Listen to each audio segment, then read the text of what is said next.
கடந்த 2 வாரங்களுக்கு முதல் நான் எங்களுடைய சேனல்ல வந்து ஆன்லைன்ல சம்பாதிக்கக்கூடிய வழிகளை பற்றின ஒரு காணொளியை அப்லோட் பண்ணியிருந்தேன். அந்த காணொளியில் சொல்லப்பட்ட வழிகளுக்கான ஒரு அறிமுகம் மற்றும் அதில் என்ன மாதிரி உழைக்கலாம்ன்றதுக்கான ஒரு டுட்டோரியல் வீடியோவாக ஒரு சீரீஸை எங்கள் சேனலில் அப்லோட் பண்ணலாம்னு இருக்கிறேன். அந்த விதத்தில் அதில் முதலாவதாக நான் சொல்ல இருந்த இந்த பிளாகிங் பற்றிய ஒரு அறிமுக வீடியோ தான் இந்த வீடியோ. வாங்க வீடியோக்குள்ளே போகலாம்.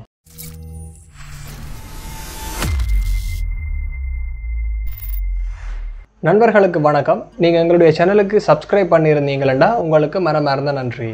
ஸோ அந்த காணொளியில் நான் வந்து இலங்கையில் ஆன்லைனில் ஏர்ன் பண்ணக்கூடிய வழிகளில் முதலாவதாக இந்த பிளாகிங்கை சொல்லியிருந்தேன். முதல்ல வந்து இந்த பிளாகிங் இல்லாட்டா பிளாக் அண்டா என்னன்னு பார்ப்போம். அந்த விதத்தில் இந்த பிளாக் அண்டு என்னத்தை சொல்லுவாங்கண்டா, பொதுவாக பிளாக்ன்றது வந்து ஒரு வெப்சைட், அதாவது ஒரு வலைத்தளம் தான். சாதாரண வலைத்தளங்களில் இருந்து இந்த பிளாக் என்ன மாதிரி மாறுபடுதுன்னு பார்த்தீங்களா, சாதாரண வலைத்தளங்கள் வந்து பல்வேறு நோக்கங்களுக்காக உருவாக்கப்படும். அதில் சிலது வந்து தொடர்ந்து அப்டேட் பண்ணப்படும், சிலது வந்து உருவாக்கினதுல இருந்து என்னத்தை வெளியிட நினைத்தாங்களோ அந்த வெளியீட்டோட அப்படியே நின்றும். இந்த பிளாக்ஸ் சொல்லப்படுறது வந்து தொடர்ந்து அப்டேட் ஆகி கொண்டே இருக்கும். நாளுக்கு நாள், இல்லை ஒரு மணித்தியாலத்துக்கு மணித்தியாலம், இல்லை வாரத்துக்கு வாரம் புதிய புதிய விடயங்களை வந்து அப்டேட் பண்ணி கொண்டிருக்கிறது தான் பிளாக்ஸ் சொல்லுவாங்க. ஸோ பேசிக்காக பிளாக்ஸ்ன்றது வந்து அப்டேட் ஆகி கொண்டிருக்கிற ஒரு வெப்சைட். ஸோ இந்த பிளாக்ஸின் மூலமாக என்னண்டு நாங்கள் உழைக்கிறதுண்டு பார்த்தீங்களா, இந்த பிளாக்ஸில் நாங்கள் ஒவ்வொரு விடயத்தை போஸ்ட் பண்ணும் போதும் அந்த போஸ்ட்ஸை பார்க்குறதுக்கு ஒவ்வொரு வியூவர்ஸ் எங்களோட பிளாக்ஸுக்குள்ளே வருவாங்க. அப்படி வியூவர்ஸ் எங்களுக்கு வரும்போது நாங்கள் போடுற கண்டென்ட்டை அவங்க வாசிக்கிறது கூடவே பக்கத்தில் நீங்கள் பார்த்துருப்பீங்க, நீங்கள் பார்க்கக்கூடிய வெப்சைட்ஸில் வந்து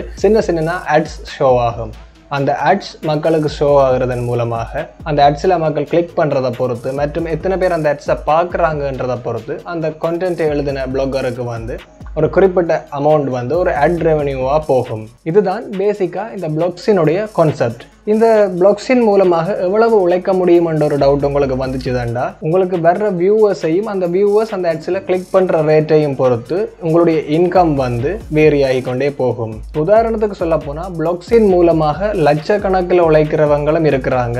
அதே மாதிரி பிளாக்ஸின் மூலமாக 4 மாதம் 5 மாதம் சேர்த்து தான் $100 வந்து அதை வித்ட்ரா பண்ணுறவங்களும் இருக்கிறாங்க. அது வந்து அவங்களுடைய வியூவர்ஸ் மற்றும் அவங்களுக்கு கிடைக்கக்கூடிய அந்த ஆட் ரெவன்யூவை பொறுத்து மாறுபட்டு கொண்டு இருக்கும். பேசிக்காக பார்க்க போனீங்களா, நீங்கள் ஒரு பிளாக்கை தயாரித்தா கூட உடனே உங்களுக்கு கையில் காசு வந்துடாது. அந்த காசு வர்றதுக்கு வந்து உங்கள் பிளாக்ஸை வந்து நீங்கள் தொடர்ந்து கண்டினியூவாக ரன் பண்ணி கொண்டு இருக்கும் போது அதுக்கான வியூவர்ஸ் வரணும். அந்த வியூவர்ஸ் வர வைக்கிறதுக்கான டிப்ஸ் பல இருக்குது. இப்படி வந்து நீங்கள் வியூவர்ஸை வர வைத்து உங்கள் வியூவர்ஸ் உங்கள் பிளாக்கை தொடர்ந்து பார்த்து அதில் உள்ள ஆட்ஸை அவங்க பார்த்து கிளிக் பண்ணும்போது உங்களுக்கு ஒரு சீரான வருமானம் வருவதற்கு ஸ்டார்ட் ஆகும். ஸோ இந்த பிளாகிங்ன்றது வந்து ஈஸியாக ஒன்றுமே இல்லாமல் காசு உழைக்கக்கூடிய ஒரு வழின்னு நீங்கள் நினைத்தா அது தவறு.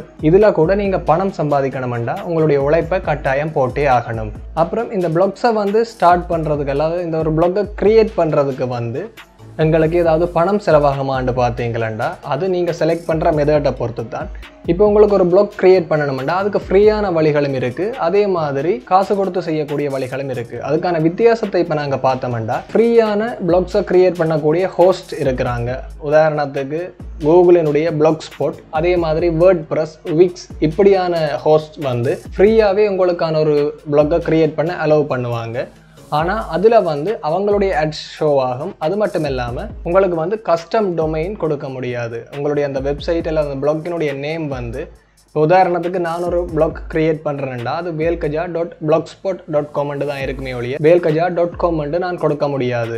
ஏனெண்டா அந்த டொமைன் வந்து அந்த ஃப்ரீயாக அவங்க உங்களுக்கு தாரதுனால அவங்களுடைய அந்த எந்த சர்வர்லேருந்து நீங்கள் அக்சஸ் பண்ணியிருக்கீங்களோ அவங்களுடைய அந்த டொமைன் நேமும் உங்களுடைய வெப் அட்ரஸில் கட்டாயம் இருக்கும். நீங்கள் அமௌண்ட்டை பே பண்ணுறதன் மூலமாக தனியாக உங்களுடைய பேருடன் கூடின டொமைனை கூட உங்களால் வாங்கி கொள்ள முடியும். அதே மாதிரி உங்களுடைய ஒரு சர்வர் சிஸ்டம் இருக்கும் பட்சத்தில் நீங்கள் சொந்தமாகவே ஒரு ஹோஸ்டிங் பண்ணி நீங்கள் வந்து அதுக்கு ஒரு டொமைன் நேம் பர்ச்சேஸ் பண்ணுறதன் மூலமாக உங்களுடைய சொந்த சர்வரில் கூட நீங்கள் ஒரு பிளாக்ஸை ஸ்டார்ட் பண்ண முடியும். ஆனால் அதெல்லாம் வந்து கொஞ்சம் அட்வான்ஸ்டான ஸ்டெப்ஸ். பேசிக்காக நீங்கள் ஒரு பிளாக்கை இப்போ தான் புதுசாக அரைவ் பண்ண போகிறீங்களா, இல்லை இந்த வீடியோஸின் மூலமாக தான் நீங்கள் பிளாகிங்கண்டா என்னென்றே தெரிந்து கொள்கிறீங்களா இருந்தால் நீங்கள் ஒரு ஃப்ரீ ஹோஸ்ட் மூலமாக ஒரு பிளாக்கை ஸ்டார்ட் பண்ணி ரன் பண்ணி பேசிக்கான ஒரு பிளாகிங் சம்மந்தமான அறிவை பெற்றதுக்கு அப்புறம் நீங்கள் சொந்தமான ஓன் ஹோஸ்டிங் மற்றும் கஸ்டம் டொமைன் போன்ற விடயங்களுக்கு போகிறதை தான் நான் சஜஸ்ட் பண்ணுவேன். ஸோ அவ்வளவுதான் நண்பர்களே. ஸோ இதில் பிளாகிங்ன்ற வேர்ட் வந்து நாங்கள் செய்யக்கூடிய இந்த செயல்முறையை குறைக்கும். பிளாக்னு சொல்லப்படுறது எங்களால் தயாரித்து ஹோஸ்ட் பண்ணப்படுற அந்த வெப்சைட், அந்த வலைத்தளம் தான் பிளாக். பிளாகர் என்று சொல்லப்படுறது அந்த வலைத்தளத்தை பதிவிடுற அந்த நபர் தான் பிளாகர் என்று சொல்லுவாங்க.